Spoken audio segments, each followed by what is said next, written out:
എമ്പുരാൻ റിലീസിനോടനുബന്ധിച്ച് വിദ്യാർത്ഥികൾക്ക് അവധി നൽകിയിരിക്കുകയാണ് ബാംഗ്ലൂരിലെ ഒരു കോളേജ്.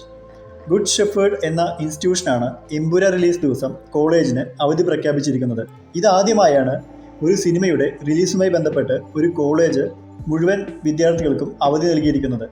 സമാനമായ രീതിയിൽ ബാംഗ്ലൂരിലെ മറ്റൊരു കോളേജും വിദ്യാർത്ഥികൾക്ക് അവധി പ്രഖ്യാപിച്ചിരിക്കുകയാണ്. കേരളത്തിൽ എമ്പുരാൻ റിലീസിനോടനുബന്ധിച്ച് എസ്റ്റേറ്റ് എന്ന കമ്പനി സ്റ്റാഫുകൾക്ക് അവധിയും ടിക്കറ്റും നൽകിയിരുന്നു. ഇതിനോടകം തന്നെ കേരളത്തിലെ പല കമ്പനികളും എമ്പുരാൻ റിലീസിനോടനുബന്ധിച്ച് സ്റ്റാഫുകൾക്ക് ഹാഫ് ഡേ ലീവ് അടക്കം നൽകി തുടങ്ങി എന്നതാണ് അറിയാൻ കഴിയുന്നത്.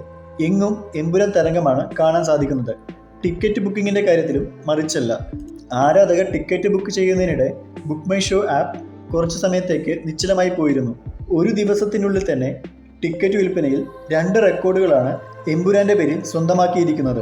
മണിക്കൂറിൽ ബുക്ക് മൈ ഷോ വഴി 1,00,000-നടുത്ത് ടിക്കറ്റുകൾ വിറ്റ് എന്ന റെക്കോർഡും 24 മണിക്കൂറിൽ 6,40,000-ൽ കൂടുതൽ ടിക്കറ്റ് വിറ്റുപോയി എന്ന റെക്കോർഡുമാണ് എമ്പുരാൻ സ്വന്തമാക്കിയിരിക്കുന്നത്. ഇന്ത്യൻ സിനിമാ ചരിത്രത്തിൽ തന്നെ ഇത് ആദ്യത്തെ സംഭവമാണ്.